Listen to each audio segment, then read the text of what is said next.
Bonjour à tous et bienvenue au Temple du jeu d'Arkaril. Ce soir, on va faire une vidéo de présentation et de ressenti sur un nouveau jeu que j'ai reçu. Vous en avez sans doute entendu parler si vous traînez sur YouTube en ce moment parce que c'est un peu le... Ça fait le buzz, comme on dit, et puis je vais pas être très original du coup.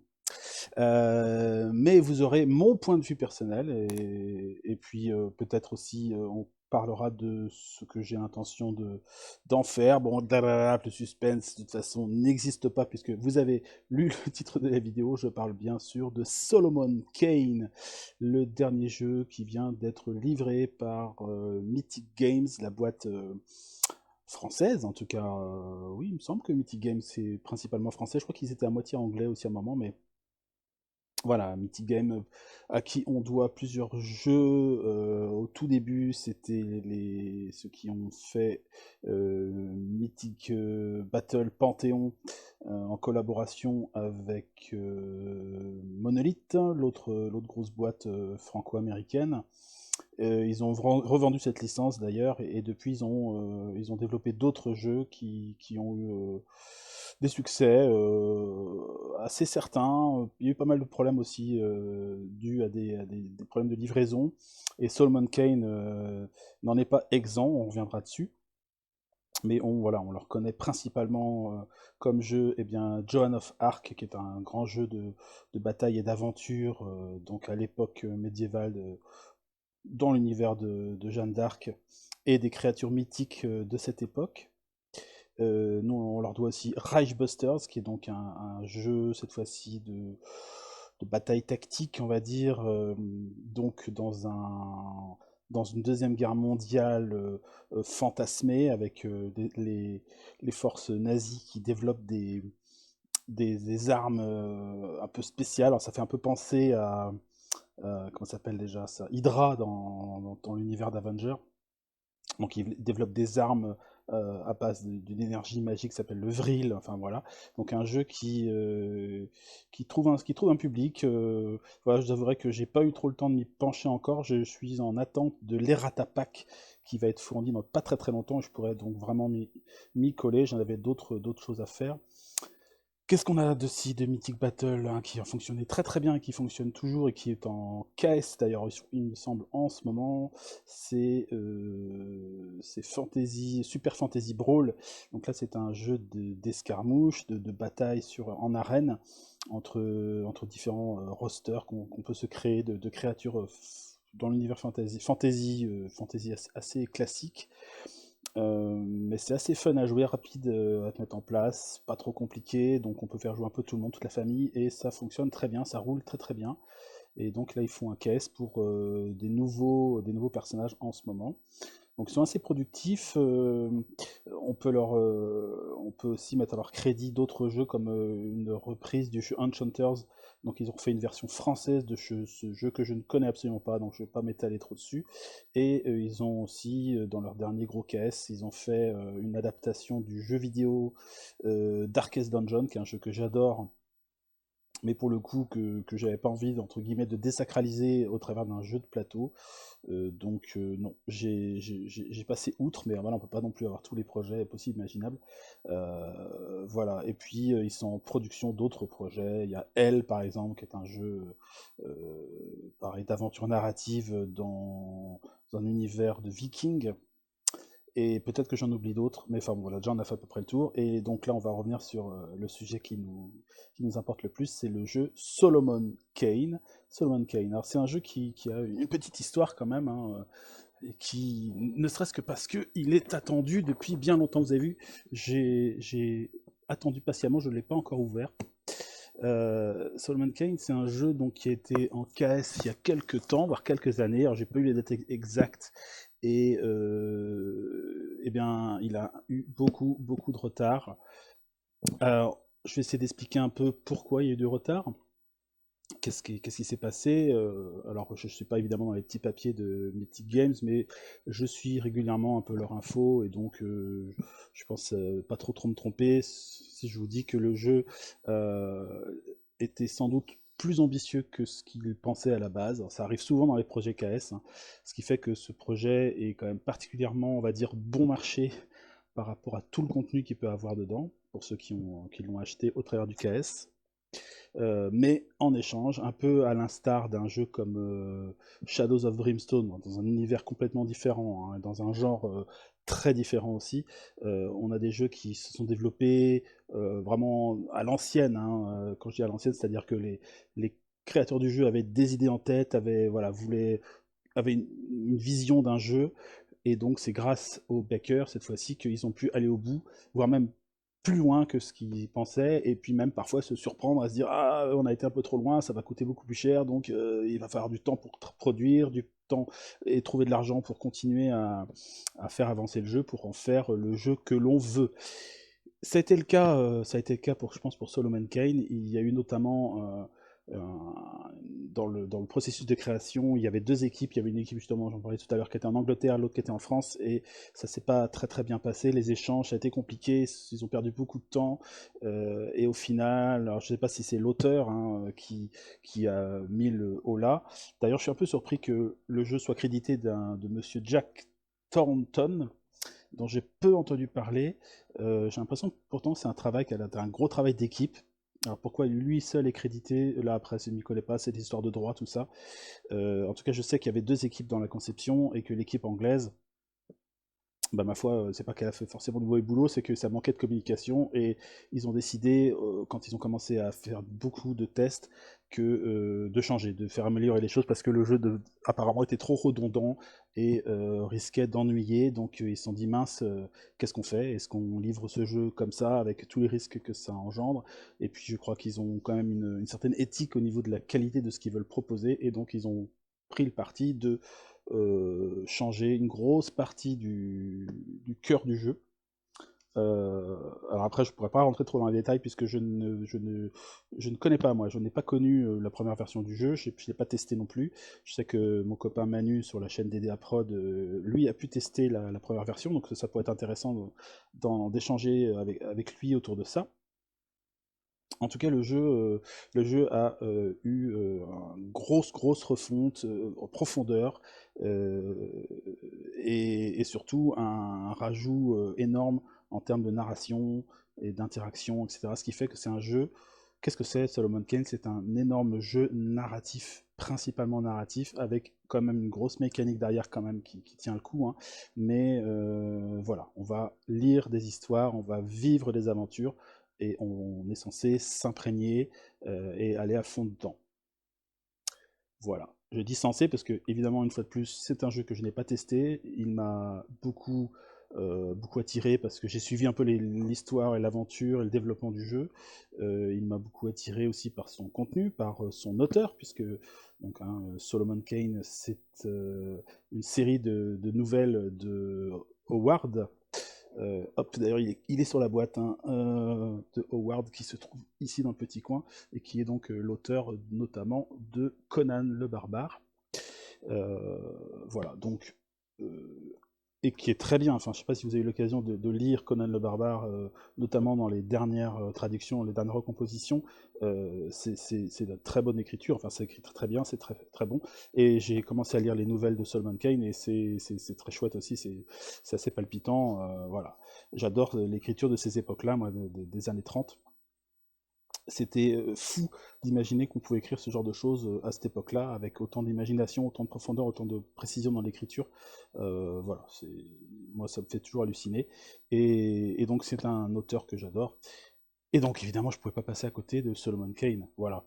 Donc un jeu qui est très très narratif, et qui par contre doit faire ses preuves, évidemment, doit faire ses preuves, et je pense que chez Mythic Games, ils sont un peu tendus avec ça, sans doute, un peu stressés, et surtout excités aussi de savoir comment la communauté va recevoir ce jeu, et pour notamment savoir s'ils vont repartir sur une nouvelle campagne, une nouvelle campagne de réimpression du jeu, puisque avec tous ces retards, alors je sais plus, hein, on est à 2 ans de retard, 2 ans et demi, je vérifie, mais pendant ce temps-là, il a fallu qu'ils payent les gens, qu'ils payent les concepteurs, qu'ils payent toutes les personnes qui ont participé au projet, et je crois que alors peut-être pas qu'ils vendent peut-être pas à perte, mais ils ont sans doute pas gagné grand-chose, et j'imagine qu'ils aimeraient pouvoir capitaliser un petit peu quand même sur ce projet et repartir sur un nouvel reprint, avec un jeu qui est là, charpenté, qui est prêt et qui va pas mettre des heures et des heures, des années à sortir. Donc Solomon Kane, voilà, très très attendu. Et du coup, qui veut dire très attendu, ça va être regardé à la loupe, joué à la loupe. Et puis voilà, on va voir si ça vaut le coup, si ça valait vraiment le coup d'attendre toutes ces années, tous ces mois, ces longs mois pour arriver enfin sur une table de jeu. Ça va être un peu l'objet des vidéos prochaines, puisque j'ai bien l'intention, bon là on va regarder un petit peu le matériel évidemment, hein, mais surtout de le tester. En plus, j'ai la chance d'avoir, donc je le disais tout à l'heure, Dédé qui a le jeu aussi, donc voilà, il y a peut-être moyen de jouer comme ça sur la chaîne à deux, et de voir un peu ce que ça donne, comment ça tourne à deux, voilà. Peut-être même essayer en solo, hein, puisque le jeu, lui, il est charpenté pour jouer de 1 à 5 joueurs. Donc, sous-entendu, 1 en solo, 5 avec un maître qui joue le mal, et donc sinon 4 pour le jeu classique, enfin de 2 à 4 pour le jeu, on va dire, classique, c'est-à-dire en coopératif pur.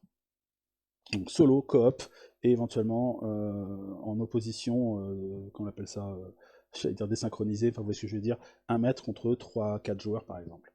Voilà. Alors, on va aller découvrir ce qu'il y a là-dedans, tout simplement. Donc je propose qu'on ouvre. Je vais pas faire un unboxing complet en regardant pion par pion, personnage, figurine, etc. On va juste regarder vite fait un peu ce qu'il y a à l'intérieur et surtout discuter, voir un peu ce qu'on en pense, ce qu'on attend du jeu, et puis pourquoi pas discuter un peu de l'univers de Solomon Kane aussi, qui est un univers que je connais pas encore très très bien, hein. Je me plonge doucement dedans, mais qui me fait bien rêver. Alors voilà, on se retrouve sur la table pour ouvrir cette boîte géante. Cette boîte et l'autre boîte, il y a même 3 boîtes hein, dans la première vague. On va regarder ça de plus près. Hop. Ouh là là. Et les boîtes sont énormes. Énormes, énormes, énormes. Alors, voyons. Qu'est-ce que nous avons ici? Alors, bon, il y a un peu de reflet par chez moi. J'essaie de l'ouvrir comme ça, déjà. Hop. Alors là, première impression déjà, c'est que le jeu est très très lourd, ce qui veut dire qu'il y a beaucoup de matériel dedans. Et je pense notamment beaucoup de livres, beaucoup de papier, parce que c'est ça qui pèse le plus lourd et qui est le plus coûteux dans les jeux. Les gens généralement ont tendance à dire que c'est les figurines, les énormes quantités de figurines qu'on peut avoir dans les jeux, mais le plus coûteux, c'est le carton et le papier, puisque c'est aussi ça qui coûte le plus, enfin qui pèse le plus lourd. Et je crois que ça fait partie des éléments de production les plus onéreux. Une superbe boîte, l'illustration est fantastique. J'adore, c'est d'une très belle sobriété, un gris, un noir et blanc comme ça. Donc c'est fait, je sais pas comment c'est fait le dessin là, mais il y a une espèce de flou un peu là, c'est très très chouette. Très belle boîte, jeu de Jack Thornton, Solomon Kane. Voilà, c'est la boîte KS, ça c'est la boîte KS, c'est la boîte de base du jeu. Hop, on peut aller voir tout de suite l'envers de cette boîte. La 4e de couverture, on dirait. Solomon Kane, un jeu de Jack Thornton. Dans Solomon Kane, les joueurs incarnent les 4 vertus cardinales: courage, justice, prudence et tempérance. Ces êtres immortels s'efforcent de guider les mortels sur la voie du bien. Chacune d'entre elles est une ennemie acharnée et implacable du mal qui se tapit dans l'obscurité. Ténèbres. Donc quand tu joues à 5 joueurs, il y a un personnage qui incarne Ténèbres, pour le coup. Les joueurs, donc les vertus, doivent collaborer pour aider le héros Solomon Kane dans sa lutte contre Ténèbres. Cette force maléfique tente de contrarier les plans de notre héros à chaque tour, et doit être vaincue par les joueurs pour que Solomon Kane triomphe. Mais pourquoi les vertus tiennent-elles tant à Solomon Kane? Il existe sûrement d'autres mortels qu'elles pourraient aider. La réponse est simple. Aucun ne possède sa ferveur incroyable et sa détermination absolue à combattre Ténèbres, quels que soient les risques encourus ou le prix à payer. Donc, en effet, c'est un jeu particulier, on n'incarne pas un héros à proprement parler, on va incarner des vertus. Hein, on les a dit, courage, justice, prudence et tempérance. Et donc, ce qui est intéressant, c'est qu'on va être obligé de collaborer pour que ces 4 grandes vertus puissent guider Solomon Kane au travers des scénarios et le permettre d'arriver à une fin heureuse, en tout cas une fin victorieuse. 1 à 5 joueurs, je le disais tout à l'heure, 18 ans et plus, ce qui promet donc un contenu adulte, et 2 à 3 heures par acte. Voilà. Après, qu'est-ce que c'est un acte à peu près, ça, on pourra jeter un petit coup d'œil à l'intérieur. Deux petits mots quand même sur Solomon Kane en soi. Solomon Kane, c'est un héros comme les aime Howard. Alors non pas musculeux, fort et représentant d'un monde sauvage se battant contre la civilisation comme pouvait être Conan le barbare. Non, là c'est un peu différent. Déjà, c'est pas la même époque, hein. Conan, c'est dans un passé très très ancien, à l'époque où la civilisation d'Atlantis s'est effondrée, donc on est vraiment à l'aube de l'humanité, dans un univers très très fantasy, mais dark fantasy, on va dire, puisqu'il n'y a pas non plus. La magie n'est pas si présente, et elle est surtout pleine de maléfices et de mystères. Là, on se rapproche. Dans Solomon Kane d'un univers aussi où la magie est peu présente, mais elle est encore là, puisqu'on est aux marges de l'humanité, on est dans des territoires un peu perdus, on est notamment voilà, en Amérique, ou en Angleterre plutôt. Solomon Kane, ça se passe en Angleterre. C'est dans des endroits qui sont encore pas complètement, on va dire, civilisés, hein. À l'époque, c'est quelle époque ça se passe, on va dire au XVIIe siècle ou XVIIIe siècle, quelque chose comme ça. Et donc, c'est un mélange entre les lumières et les connaissances qui viennent qui apparaissent, qui se découvrent, et puis encore cette obscurité du passé où il y a encore de la magie, de sorcellerie, etc., et des créatures peut-être parfois qui se cachent, mais elles restent rares. Et ce qui fait que c'est rare, c'est que c'est précieux derrière aussi, hein, voilà. Et c'est ça qui est plaisant dans l'écriture de Howard, c'est que voilà, on n'est pas non plus dans un endroit où voilà, on ouvre une porte et ça y est, on trouve une dague magique, un machin, etc. Non, c'est rare, et généralement ça a un coût. Voilà, on est toujours. Je vous rappelle que Howard était un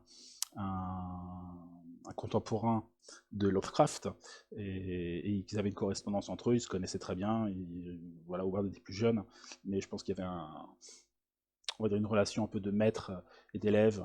Je ne sais pas s'ils étaient vraiment amis, mais en tout cas, ils ont partagé des idées, et notamment le développement d'un univers sombre, dans tout ce qui était justement magie, divinité obscure, divinité sombre. Et on retrouve ça totalement dans Solomon Kane, mais à un autre moment. Et Solomon Kane, lui, ce héros, euh, c'est un héros qui bien qu'étant sombre, dans le sens où il est habillé en noir, et il représente un peu l'espèce de bras de la justice divine, est un personnage qui a un but, on va dire, moral très très fort. Ce n'est pas un barbare, c'est pas Conan qui suit ses propres intérêts et qui vit la vie qu'il a envie de vivre et ses aventures comme il le souhaite, en prenant ce qu'il a à prendre, etc. Non, le Solomon, lui, il a un but, et il va suivre son ennemi, une personne qui a fauté, qui a volé, violé, tué, hein, voilà, et il sera implacable, ce sera la justice implacable, et jusqu'au bout, il ira, et peut-être même à n'importe quel prix, alors je ne connais pas toutes les nouvelles, il ira au bout de ce qu'il a à faire, mais c'est un représentant de la justice, hein. C'est en ça qu'il est vraiment différent de Conan le barbare. Voilà. Donc intéressant de jouer ce personnage qui va être. Alors il est souvent considéré comme un puritain. Puritain, donc moi j'entends ça comme quelqu'un qui est religieux, qui a une autre idée de la religion, et une autre idée d'une certaine société, et qu'il fera tout pour la défendre, hein. Donc c'est en ça aussi qu'il est très différent de Conan. Conan, c'est un barbare. Solomon, il représente et il défend des idéaux civilisés quand même. Voilà. Donc c'est un personnage aussi qui complète l'œuvre de Howard, je trouve, dans ce sens-là. Bon, voilà. Je fais une parenthèse. Je vous invite en tout cas à découvrir les nouvelles de Solomon Kane. Et en attendant, on va découvrir ce qui se trouve dans cette boîte que j'ouvre devant vos yeux ébahis. Alors, on a dit que c'était un jeu principalement narratif, donc je pense qu'on va avoir un paquet de cahiers, un paquet de cartes, évidemment un guide de démarrage rapide, avec les premières aventures qui nous conseillent de jouer, un livret de règles. Alors, déjà, voilà, il est joliment illustré. On voit le Solomon Kane qui est là derrière une lune ou un soleil couchant, rouge. Voilà un détail du matériel, un détail de toutes les figurines qui se trouvent dans les boîtes. Alors on voit que voilà, on a principalement des soldats, une baronne, un berger, des humains en fait. Hein, les pires monstres, d'ailleurs je crois que c'est écrit dans les premières nouvelles, les pires monstres qu'on rencontre chez Solomon Kane, ce sont des monstres intérieurs, hein, des humains avec une moralité détestable, on va dire. Mais malgré tout, on a quand même quelques représentants d'un monde passé, on doit avoir des sorcières, on a un ogre ici je vois, bon, des loups, des ours, un loup gigantesque, on a quand même quelques représentants, il y a des squelettes aussi animés, des ombres, bon, il y a quand même quelques représentants des forces obscures comme ça, et qui sont d'autant plus flippantes pour les gens de cet univers qu'elles sont rares et qu'elles sortent de leurs peurs les plus profondes, les peurs religieuses, peur de l'inconnu. Voilà. C'est pas comme si, voilà, c'est un monde où les orques étaient là en permanence et que faut faire avec, hein, un petit peu à la manière de, je sais pas moi, des Indiens pour les Américains qui font la conquête de l'Ouest. Non, là c'est beaucoup plus mystérieux, c'est beaucoup plus diffus, c'est beaucoup plus flippant quelque part. Alors les règles, alors je me ferai un plaisir de lire ça parce qu'on voit que les illustrations nous aident à rentrer complètement dans le sujet. J'ai vu quelques vidéos hein, du jeu. Ça a l'air sympa, j'ai hâte d'essayer en solo quand même pour voir ce que ça donne. Donc chacun joue les vertus, on l'a dit, et donc on a des problèmes pas des problèmes, mais des possibilités de s'échanger, de se donner les dés, de s'entraider, et il semblerait que ce soit un jeu qui soit vraiment très très collaboratif, à voir comment ça fonctionne en solo. Bon, un très beau livret de jeu. Hein. Des règles, il y en a pas mal, hein, mine de rien, il y a combien de pages dans ce livret? Plus de 50 pages. Plus de 50 pages quand même. Voilà, sachant qu'il y a des références ici, ça c'est bien les références. Quand on va aller chercher un point de règle dont on ne se rappelle pas, où on a besoin de précision, on va voir par ordre alphabétique dans les petites notes, et on a ce qu'on cherche, ça c'est une bonne chose. Ça c'est bien qu'il y ait ça dans les règles de jeu. Bon, ça a l'air espacé, illustré, avec des exemples. Bon, écoutez, à voir. A priori comme ça, vu de nez, ça me semble pas mal, pas mal fichu. Ça c'est bien. Et donc après, on a les cahiers. Alors, les aventures, elles sont sous forme de livret, comme ça. Alors, je vais essayer d'en ouvrir une. Voilà, elles sont toutes ensemble, en fait. Ok. Donc là, on a 1, 2, 3, 4, 4 livrets, donc spiralés. Le jeu est très beau. Hein. Ça, c'est une des premières choses. Et là-dessus, de toute façon, c'est un des points forts de Mythic Games. Ils font des jeux très très avec un matériel de très grande qualité. On peut éventuellement discuter après sur le jeu, hein, sur les mécaniques du jeu, l'intérêt du jeu, etc. Là, je pense que c'est un peu comme tous les jeux, il y a des partisans et des détracteurs, mais c'est difficile quand même de leur enlever le fait qu'ils ont un très bon matériel, un très bon design artistique. Ça, on ne peut pas leur enlever. Les livrets sont chouettes. Ils ont l'air de s'ouvrir facilement. Voilà. Donc, ce sont des livrets d'aventure. Donc, chaque scénario, chaque aventure est séparé dans chaque livret. Donc, après, à choisir, est-ce qu'on veut faire bruit d'ossement ou alors le grand chasseur de sorcières. Grand chasseur de sorcières, pardon. Hop, comme ça. Bruit d'ossement, je ne sais pas si vous l'avez bien vu, je replace. Voilà. Et voilà, ils sont plus ou moins épais. On a, celle-là, elle est très grosse. Waouh. Le crâne, des crânes dans les étoiles. Alors là, franchement, elle est énorme, celle-là, ce scénario-là. Enfin, cette aventure-là. On a l'ogre. Autre scénario.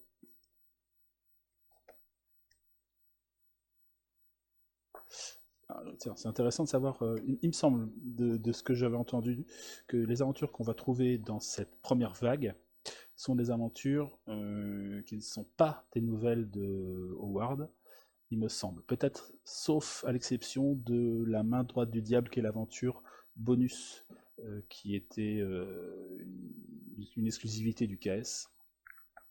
Mais il me semble que les autres sont... D'ailleurs, c'est marqué, elles sont inspirées des nouvelles de Howard, donc elles ne sont pas forcément...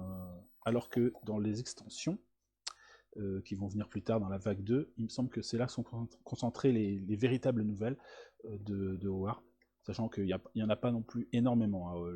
La production de Solomon Kane est bien plus petite en quantité que celle de Conan le Barbare, par exemple, ce qui fait que Conan est quand même son héros phare, mais Solomon Kane a eu moins de nouvelles.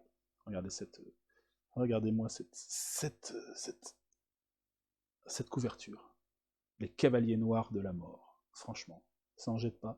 Bon, moi j'adore évidemment l'univers de ces époques-là. J'adore l'univers, on va dire, horrifique, mais un peu en dark fantasy, c'est-à-dire un peu dans la subtilité et un peu dans l'ambiance, plutôt que dans la surenchère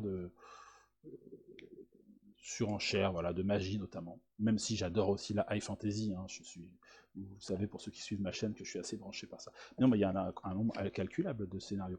La bête de Gironde. Ça c'est pour nous, hein. Vive la France. La bête de Gironde, ça va être un loup géant. Hop là, et celle-là encore énorme, la flamme bleue de la vengeance. La flamme bleue de la vengeance.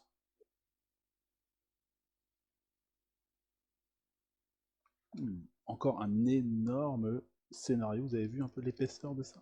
Donc vous imaginez déjà le temps qu'on va devoir consacrer à ce jeu, mais ça c'est plutôt plaisant, mais le poids. Je vous disais tout à l'heure que c'était très très lourd. Ça c'est énorme. Ça c'est je sais pas combien de pages, spiralé, c'est énorme, c'est génial. Franchement, c'est trop top quoi.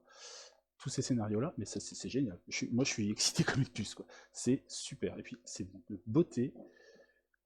Franchement, je croise les doigts pour que le gameplay soit plaisant, fluide, pas trop compliqué, qu'on s'amuse vraiment à progresser dans l'histoire, qu'on soit vraiment immergé. J'ai vraiment, vraiment hâte d'essayer pour voir ça, quoi. Donc, il y a énormément déjà de scénarios, rien que dans cette boîte. Oups, je les pose juste ici. Ouf. Derrière, nous avons les tuiles, puisqu'évidemment on va jouer avec des figurines qui vont se déplacer sur différentes tuiles, donc on en a déjà un bon paquet. Je vais pas trop rentrer dans les détails, j'ai pas envie de tout regarder, je pense que si vous voulez aller plus loin, vous aurez largement de quoi faire sur YouTube, et oui voilà, pour voir des unboxings beaucoup plus complets. Alors là il y a quelques chips plastoc, dont je suis généralement peu fan, mais c'est ce que propose généralement Mythic Games. Ils proposent des versions cartonnées classiques, peintes, enfin colorées, et puis des versions plastiques de leurs tokens qu'il faut absolument peindre, hein, si on veut l'utiliser, parce que les couleurs sont généralement méga flashy. Bon, ça c'est un détail. Je sais même pas à quoi servent vraiment ces jetons au final. Peu importe. Hop. Comment on appelle ça? Une rose des vents, c'est ça? Voilà, pour savoir où est le nord, le sud, l'est, etc. En plastique aussi, dur. Alors plein de cases, sans doute pour ranger différentes choses. Hop là. Voilà. C'est un jeu de dés. J'adore. Les dés noirs et bleus. Bleu, j'adore ce bleu-là, c'est une de mes couleurs préférées. Bleu profond, comme ça. Encore une série de dés, cette fois-ci des dés verts. Alors, pourquoi ils n'ont pas de face? Je ne sais pas. C'est peut-être pas des dés, c'est peut-être simplement des marqueurs. En tout cas, ils sont en plastique dur et assez lourds. Ils sont agréables à utiliser, à manier. Ici, les cartes. Alors, j'imagine qu'il y en a pour tous les goûts. Des grandes cartes, pas vraiment format tarot, mais presque. Que correspond à différents scénarios, hein. Des crânes dans les étoiles, les cavaliers noirs de la mort. Là, on a des cartes qui sont liées au scénario. Donc ça sert à rien, j'imagine, de les déballer tant qu'on n'est pas dessus. Donc ils vont nous aider à trouver. Ils ont fait un travail hallucinant avec ce jeu, quoi. Hallucinant. Le nombre de lignes d'écriture qu'il y a. j'espère pour eux que tout va bien se passer, qu'ils auront, comment dire, bien pris le temps de bien relire, de bien voir s'il n'y a pas de défauts, notamment s'il y a des renvois à tel ou tel paragraphe, renvois à telle carte, etc. Parce que ça, il n'y a rien de pire que d'une coquille en disant allez à la carte D42 et qu'en fait c'est la D72, tu vois. Ça le fait pas. Mais je ne leur souhaite pas, j'espère ils ont sans doute fait au mieux, en tout cas. Alors un petit je sais pas quoi, distributeur de pions, sans doute un truc comme ça, en plastique pas top. Hop. Donc ça, on a dit que c'était les différentes cartes des scénarios, des aventures.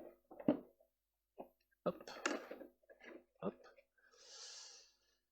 Des aides de jeu, toujours pratique. Il y en a sans doute 4, j'imagine. 1, 2, 3. Alors pourquoi 3? C'est bizarre. Puisqu'on peut jouer même à 5. 4 aurait été normalement mieux, j'imagine. Ok, va pour 3. Qu'est-ce qu'on a là? Ça c'est quoi? Ça c'est juste un séparateur? Ah, c'est une boîte en fait. J'imagine qu'elle doit avoir son utilité. Pour mettre des cartes dedans. Évidemment, je connais très peu le jeu, hein, donc je ne vais pas pouvoir vous en dire beaucoup plus. J'ai assisté à une ou deux, quelques tours de partie, mais pas beaucoup plus, quoi. Donc les cartes, hein. Encore des cartes liées au scénario, encore l'ogre, enfin là, tous les scénars, là. La bête de Gironde, les grands chasseurs de sorcières. Tout ça, c'est règles. Enfin, pas règles, mais justement, scénario. Hop. Ok, bon, peu importe pour l'instant. Encore un distributeur de pions. Ça, c'est quoi? La flamme bleue de la vengeance, acte 1. Aide de jeu. Bon, encore des cartes qui sembleraient être liées à un scénario. Est-ce qu'il y a des cartes quand même génériques? Cartes pour le jeu, quoi. Sans doute là. Carte vertu. Présage. Hop. Carte effet de combat. Action des vertus. Un Kane chevaleresque, c'est quoi ça? Ah, ça c'est des objets, effets de combat. Bon, là ça doit être plus générique, ça doit vraiment correspondre au jeu de base. Tac. Ah oui, d'accord, en fait les petites choses comme ça, ils s'en servent aussi pour ranger des cartes à l'intérieur. Je sais pas si tout rentre, si tout semble rentrer. Très bien. Hop. J'ai fait à peu près le tour. Évidemment très rapide, je ne veux pas rentrer dans le détail. Une fois de plus, le but c'est plus de faire un tour et de partir un peu sur l'imagination de ce que ça peut engendrer et voilà, voir un peu ce que ça peut donner dans le futur. Est-ce qu'il y a quelque chose sous le thermoformage? Non. Voilà, donc là on a vraiment tout le matériel pour sans doute la gestion des scénarios, les maps, les livrets surtout, principalement. Donc on voit que c'est hyper narratif puisqu'on va sans doute avoir beaucoup de textes à lire. Ça, c'est pas les règles du jeu, hein. On est d'accord, c'est pas les règles du jeu du tout, ça. Hein. Ça, ce sont vraiment les histoires. Hop. Faudrait que je range ça mieux. Je verrai ça après. Non, les règles, elles tiennent quand même sur une 50aine de pages. À voir ce que ça donne plus tard. Donc ça, c'est déjà une grosse boîte, ça. Hein. Très grosse boîte, hein, et très lourde. Je vous ai expliqué, rien que à cause du carton et surtout du papier. Mais on n'a pas vu les figurines. On n'a pas vu les figurines. Donc j'imagine que les figurines vont se trouver dans cette boîte-là, qui est la deuxième boîte qui est livrée avec le Kickstarter, qui est la boîte Arsenal. Donc c'est tout ce qui est, normalement, enfin j'imagine, tout ce qui est lié tout ce qui a été débloqué pendant le KS. Mais en même temps, je pense que les boîtes on ne peut pas jouer sans, puisque là, il n'y a aucune figurine. Hein. Donc toutes les figurines doivent être là. Toc. Donc allons jeter un petit coup d'œil sur cette deuxième boîte, qui est aussi très belle. L'Arsenal. Je pense que c'est pas vraiment une boîte de stretch goal. Qui dit stretch goal dit bonus, dit choses dont on n'a pas je veux dire, utilité automatiquement. Or là, cette boîte-là est indispensable, on est d'accord. On ne doit pas pouvoir jouer sans les figurines qui se situent à l'intérieur. Hop là. Franchement, les boîtes, je kiffe. Je kiffe le côté noir, sombre, élégant. Ouais, vraiment, très beau. Alors, bah oui, évidemment, il manque plein de choses pour jouer. Il manque plein de choses, il manque des plateaux. Donc ça, ce sont les caractéristiques de Solomon Kane. Force, lucidité, compassion, danger. Voilà. Alors, danger, c'est plus ce qu'il y a autour de lui. Donc ces scores-là il va y avoir un score de départ selon les aventures, il me semble. Et après, on va varier dessus, et donc les 4 vertus vont jouer sur les caractéristiques de Solomon Kane. Voilà. Très très beau plateau, avec une double épaisseur ici pour mettre des jetons qui vont pas trop bouger. Très très beau, avec l'illustration des 4 vertus. Des jetons, évidemment. Tout un tas de jetons. Des jetons blessures, j'imagine, des choses comme ça, des jetons lumière. Ça, c'est le ciel, c'est là où on met des dés à disposition, du matériel à disposition des autres vertus. Il me semble que c'est un truc comme ça. Là, c'est des jetons avec des éléments dessus, donc ça doit être mélangé et tiré au hasard dans certaines situations. Des éléments de terrain, ça. On voit des traces de pas, donc ça a du pistage. Ok, donc c'est pas énorme, hein. Deux planches de jetons. Ici, alors qu'est-ce qu'on a? D'autres tuiles. D'autres tuiles pour compléter celles qui sont dans la boîte de base. On voit qu'elles ont toutes le même format, hein. Format carré comme ça. Plastique assez épais, mine de rien. Elles ont l'air bien planes. Ça a l'air très correct au niveau de la qualité. Et ici, nous avons les plateaux des joueurs, c'est-à-dire les différentes vertus. Et les plateaux ont l'air très très beaux aussi.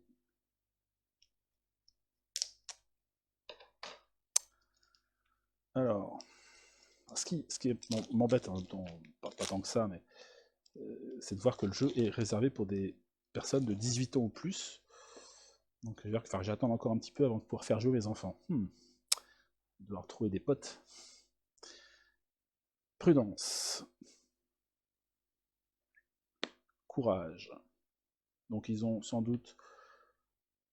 Alors, il y a un petit texte sur chaque vertu. Prudence tente de garder un œil sur tout ce qui se passe. Elle aide autant les autres vertus que Solomon et leur offre un soutien vital. Donc, Prudence a l'air d'être un rôle de soutien, peut-être qu'on peut l'entendre comme ça. Courage. Courage est audacieuse et parfois téméraire. Elle ne parvient pas à rester oisive et encourage Solomon à tout résoudre dans l'action. Ses spécialités sont le mouvement et le combat. Donc là, c'est la vertu de combat, on va dire. Hein. Donc c'est hop. Providence. Alors Providence, je crois que c'est quand on joue en solo. Quand on joue en solo, hein, on a une vertu spéciale qui fait un peu office de toutes les autres vertus. Donc, dans les vertus classiques, on a justice. Justice est toujours prête à écouter les deux parties. Équitable et équilibrée, elle se montre experte dans la résolution des situations difficiles et trouve une solution favorable à tous. Ses domaines de compétences sont la discussion et la lumière.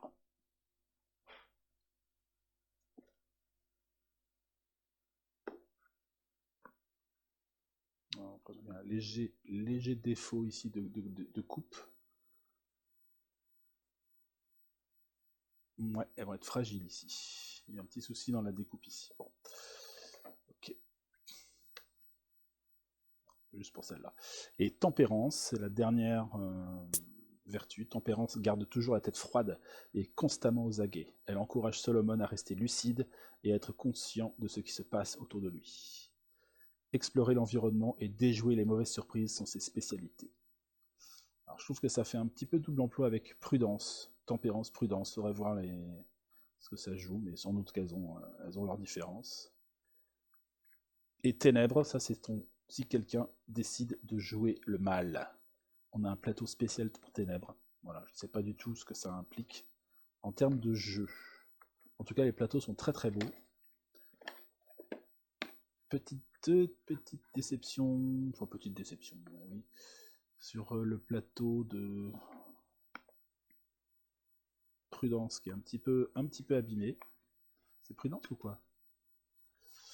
Qui a l'air un peu fragile au niveau du coin. Enfin bon, bref. Voilà, les plateaux de joueurs. Donc vous voyez, cette boîte-là est aussi indispensable que la précédente. Ici, nous avons marque-page de Solomon Kane. C'est sans doute, je crois que c'est pour faire les sauvegardes. Voilà, où on en est, à tel moment, etc. Donc là, ils ont mis un paquet de fiches, ça c'est sympa. Sachant qu'on peut toujours... Il y en a qui s'en serviront jamais, qui font que des photocopies, rien que pour préserver le document intact. J'en connais des fous furieux. Et je pense que derrière, on attaque les figurines. Évidemment, les figurines. Alors, on va passer très très vite dessus. Jeter un œil comme ça. Donc, les figues. Donc là, enfin j'ai pris la boîte numéro 5, hein, mais bon. Donc là, c'est des grandes figues. Donc on va tout de suite voir un peu la qualité des figurines. Ils sont très très forts, évidemment. C'est un de leurs points forts.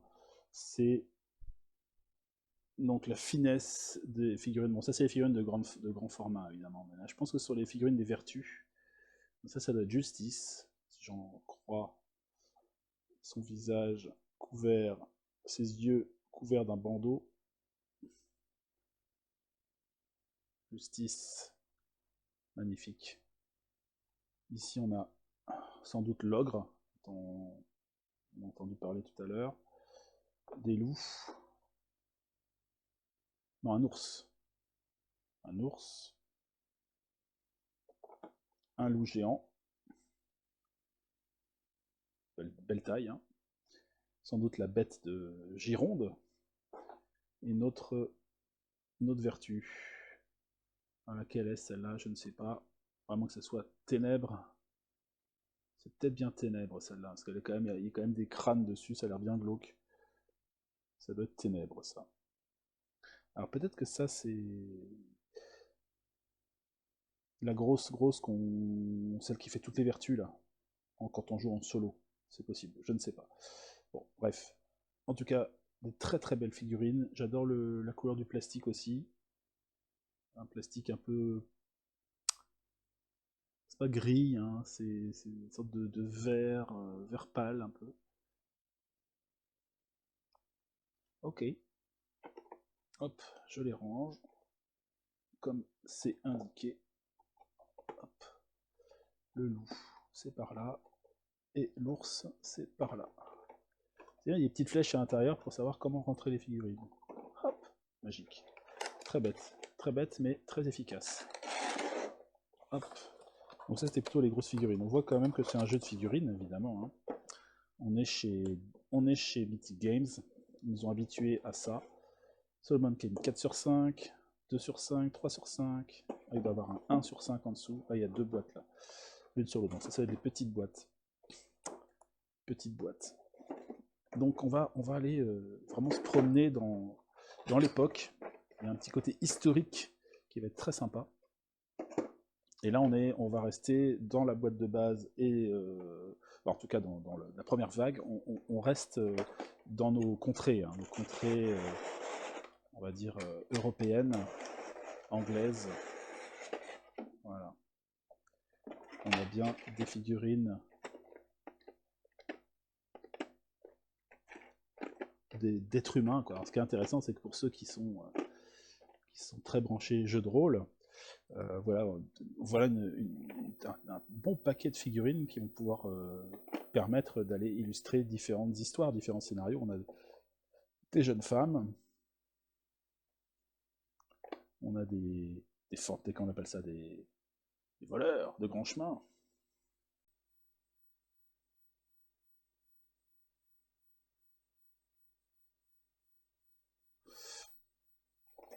Donc des voleurs, ou je ne sais quoi.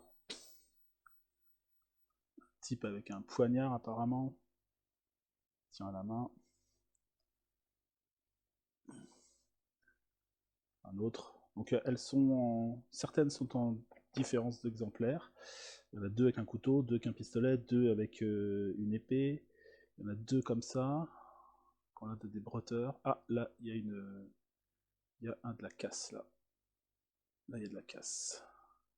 Petite figurine avec un pommeau d'épée qui est plié. Peut-être que je pourrais le recoller. J'espère. Un petit choc. Là, on a la même ici. Avec ces deux... je ne me rappelle plus comment ça s'appelle sur l'épée, ça. Bah, ah, ça a un nom en plus. Bref, au niveau de la garde. Où est Solomon? Moi, si c'est pas lui, Solomon Kane. Notre héros. Ah là, bien peint, ça aussi, ça va être fantastique. Moi, je suis pas un grand peintre, mais j'essaie de trouver des copains pour m'aider.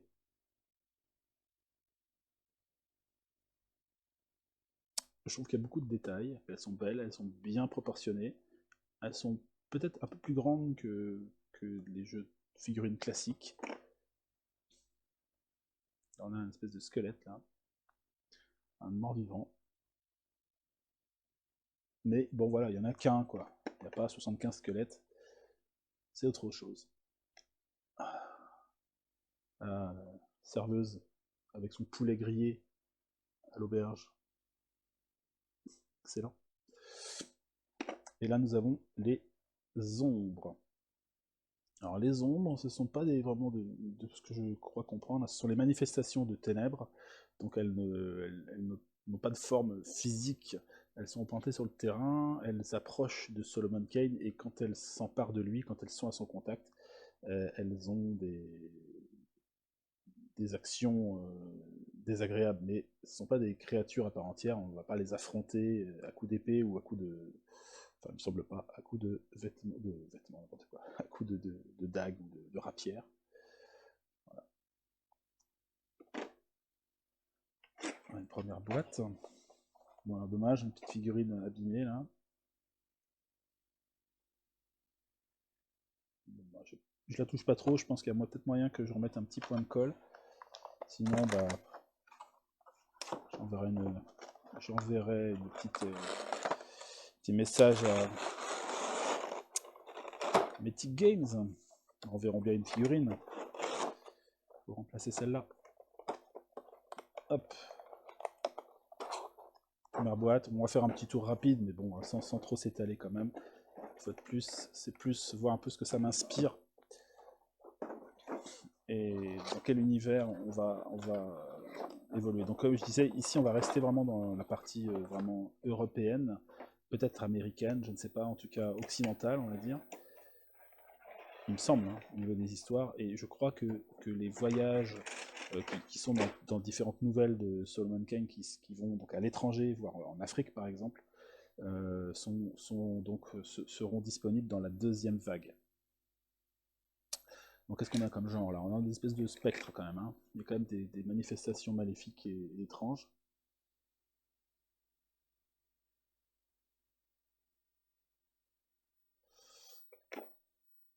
Des loups, des bons vieux loups. Hop. Des soldats, des militaires, avec leurs casques et leurs lances. Solomon peut-être encore, cette fois-ci armé d'un bâton.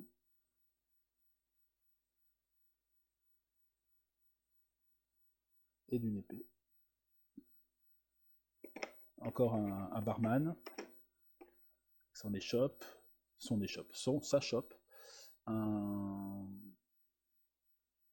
Je ne sais pas. Bibliothécaire, un savant, ou un religieux, je ne sais pas trop. On n'a pas les noms des figurines. Elles sont par contre numérotées. Je pense que dans les scénarios, il me semble que chaque fois qu'on fait un scénario, au début de chaque scénario, ils vont lister l'ensemble du matériel qui est nécessaire. Donc en fait, il vaut mieux au début commencer par ça. On ouvre la première page, on collecte toutes les figurines qui vont nous servir. Après le reste, on ferme, hop, on met dans un coin et on n'est pas embêté d'aller chercher tel ou tel truc. On sait tout de suite ce dont on a besoin. Bref, tout un tas de jolies figurines se trouvent à l'intérieur. Avec des choses vraiment originales, quoi. Ça c'est quoi? Ça a l'air d'être un crieur de rue, non? Ou en tout cas, il a l'air d'avoir une cloche en disant oh yeah, oh yeah!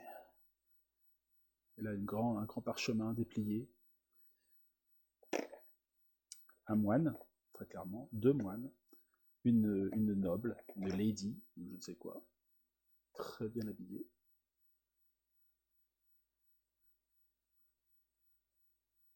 Qui tend la main façon baise-main un peu. Non, franchement, les figurines sont fantastiques. Elles sont très très belles. Un forgeron ici. Non, alors là-dessus, aucune déception. Et... Non, le mystère reste vraiment sur est-ce que le jeu va me plaire, tout simplement. Déjà, vraiment, faut essayer de prendre plaisir à jouer, d'y jouer. Donc j'ai hâte vraiment de tenter le coup, soit en solo, soit directement avec Manu. Ce qui peut être pas mal pour motiver au début. Celle-là, j'ai déjà ouverte. Hop, hop, hop. Et puis on va terminer. Et puis après, voilà, on va pas s'étaler non plus. Hein. On va se terminer rapidement sur les dernières boîtes. Tout ça, après, je range tout ça. Hop. Là, on a des figurines de cavaliers. Très chouette. Très très chouette, les cavaliers, regardez ça.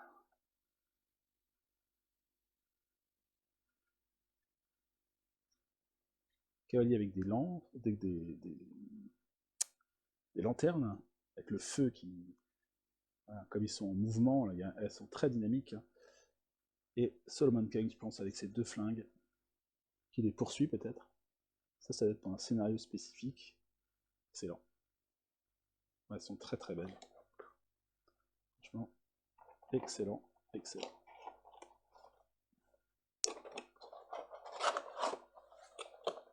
Hop. Et la toute dernière, je pense que ça doit être les vertus. Parce qu'on ne les a pas vues encore. Et c'est exactement ça. 4 vertus. Donc nous avons justice, enfin elle est là. Hein, justice, courage. Alors ça c'est quoi? Tempérance, prudence, je ne sais quoi. Là il y a sur un serpent là. Elles sont magnifiques les statues. Franchement très très belles. Ah, je sais plus qui est tempérance, qui est prudence. Je pense que ça c'est courage avec son épée. Ça c'est justice évidemment avec sa balance. Et là j'ai un doute. Je dirais peut-être prudence ici et tempérance là, mais ouais. En tout cas, elles sont magnifiques, sachant que les figurines, elles apparaissent, elles servent, hein, c'est pas juste pour décorer. On peut les placer dans le jeu, et tant qu'elles sont en jeu, elles ont une influence plus forte sur les actions de Solomon Kane. Et ça, eh bien, je sais pas, ça doit être un boss peut-être d'un scénario, une fois de plus, une sorte d'esprit du vent ou de spectre, je ne sais quoi. Voilà, on a fait le tour des figurines du jeu, et donc on se rend compte qu'il nous faut absolument les 2 boîtes pour jouer. La boîte Arsenal, la deuxième boîte, n'est pas une boîte facultative, hein, c'est vraiment une boîte nécessaire, parce que c'est là que se trouve l'ensemble des figues. Voilà. Alors, franchement, je suis très très agréablement surpris par la qualité du matériel. Je reste évidemment prudent quant à ce que ça va entraîner en termes de jeu. Est-ce que tout ça va bien se combiner? Est-ce que tout ça va vraiment porter ses fruits? Je reste prudent, c'est vrai, parce qu'il y a beaucoup de jeux qui existent et qui sont généreux en matériel et qui pourtant ne sont pas forcément méga satisfaisants en termes de contenu. Donc on verra. On verra, il faut tester. Voilà, je ne vais pas tout jeter, hein, évidemment, hein, loin de là, largement pas. Je pense qu'il y a largement de quoi faire. Et je vais prendre beaucoup de plaisir à découvrir ce jeu. Et voilà, et je vais essayer d'être le plus indulgent possible pour que ça soit une expérience, une très bonne expérience. Alors je sais pas du tout comment ça se range. On verra. Une expérience, on va dire, qui va être... comment expliquer ça? Je vais essayer d'être le plus neutre possible. Voilà. De pas mettre trop de mes attentes là-dedans. Jouer le jeu comme il est, et après m'en faire une idée. Et voilà, parce que c'est vrai qu'on a tendance, je pense, un peu tous, hein, vu que ça fait longtemps qu'on attend, et qu'il y a beaucoup de... Il y a un retour de hype, évidemment, avec l'arrivée du jeu. On a tendance à en attendre beaucoup, et souvent, quand on attend trop des jeux, on est souvent déçu. Voilà, c'est un peu la crainte que j'ai, comme ça m'est déjà arrivé pour d'autres jeux. Euh, donc, bah, on verra ce que ça donne. En attendant, je suis très très content de l'avoir reçu et de pouvoir le tester, hein. Voilà, tout simplement, le tester, voir un peu ce que ça donne enfin, et voir s'il vaut le coup. Hop. Et pour un office de conclusion presque, on va quand même jeter un petit coup d'œil sur une autre boîte qui était avec le jeu. Et c'est cette boîte-là, qui est une boîte bonus, qui contient en fait... Alors, où est-ce qu'il est le paire de ciseaux? Ah, là. Qui contient... Hop, hop, hop.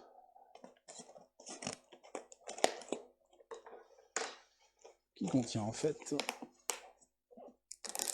une aventure bonus. Alors, il me semble qu'elle était réservée en tant que early bird, donc pour les premiers backers du jeu lors de la campagne il y a tant d'années, tant de mois. Un peu là. Alors, qu'est-ce qu'il y a là-dedans? Je pense que c'est tout ce qu'il y a dedans. Voilà. Et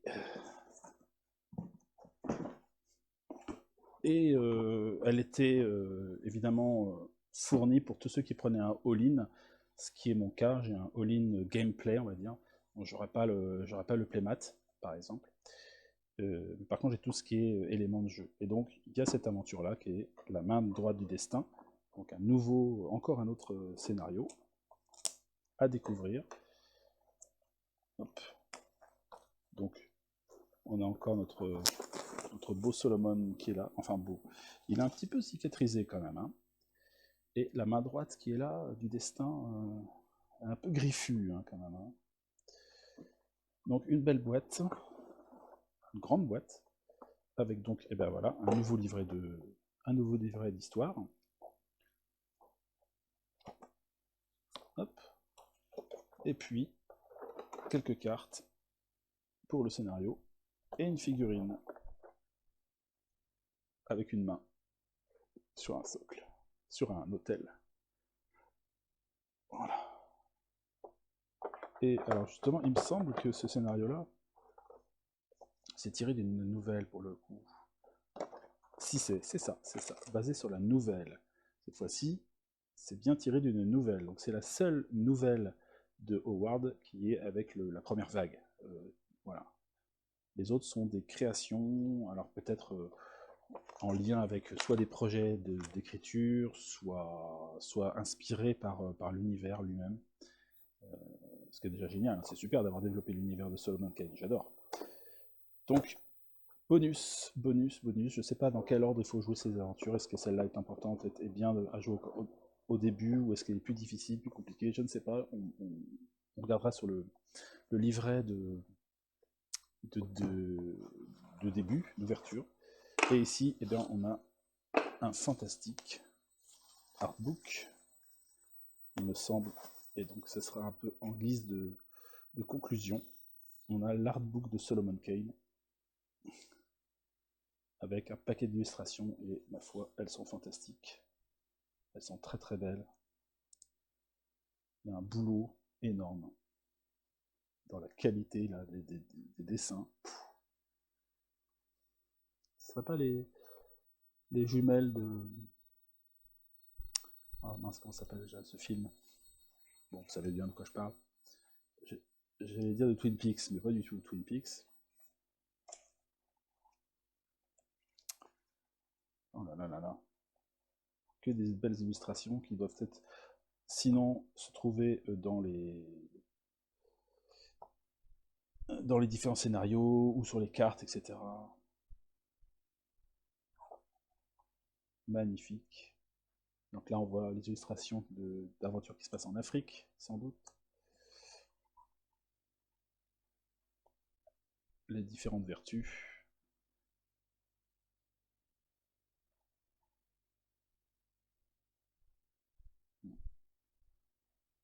Une espèce de créature ailée. Celle-là, elle est vraiment géniale. Je sais pas ce qu'il a, le gars, mais il a un problème. Un petit peu possédé, le cheval aussi d'ailleurs. Hein. Et là, contre qui se bat-il? Une espèce de fantôme, là, de spectre. Bon, il y a quand même voilà, une part quand même très fantastique hein, dans l'histoire, mais pas que. Pas que. Pas que. Et principalement, souvent, il va affronter des personnages comme vous et moi, hein, simplement, qui sont des assassins, des voleurs, voilà. Oh là là, les illustrations sont splendides. Mmh, splendide. Fantastique. Vraiment, vraiment, vraiment très belle. Un plaisir. Plaisir, un régal pour les yeux. Je passe comme ça parce que je vais aller vite, mais j'aurais vraiment envie de m'y attarder et je le ferai. Je le ferai en temps et en heure et je veux dire que ce bouquin-là va m'aider, hein, même dans les scénarios. Ah, on a aussi un guide là pour les guide de pas guide de peinture, mais une représentation des figurines peintes. Fantastique. Ah, on a les noms justement. Tempérance. Donc Tempérance, c'est celle-là. Ok. Gideon. Ok. Darkness. Donc là, on peut s'inspirer de ça pour les différentes. Donc là, on voit déjà les prochaines figurines, les prochaines. On sait qu'il y en a qui se passeront en Amérique du Nord aussi, hein, parce qu'on a des Indiens.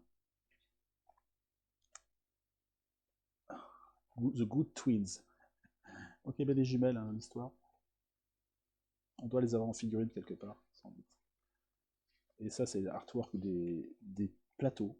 Franchement, ils sont très très beaux aussi. Un régal pour les yeux.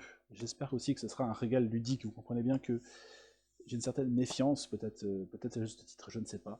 Voilà, le paquet est tellement beau, la boîte est tellement belle, le contenu est tellement beau que on se dit, bah, c'est pas possible, il y a bien un endroit où ça déconne. J'espère que c'est pas au niveau du gameplay. On verra, on verra. Et on va se terminer sur ces très très belles lithos qui ont été fournis aussi avec le jeu. Je ne sais pas trop ce que j'en ferai. Mais elles sont très très belles. Ça reprend certaines illustrations qu'on avait déjà dans l'artbook, mais en plus grande. Donc là, voilà quoi. C'est magnifique.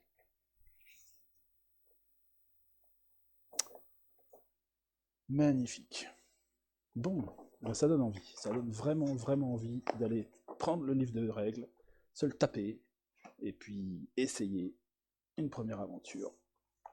Donc, je vous dis à très bientôt, chers amis, pour sans doute une tentative de Solomon Kane. Alors, seul, avec Manu, je ne sais pas encore. On va voir, on va y réfléchir. Je vais contacter mon copain, en tout cas, pour en discuter. Et puis voilà. Et le plaisir de se retrouver pour une prochaine vidéo. À très très bientôt. Salut, salut.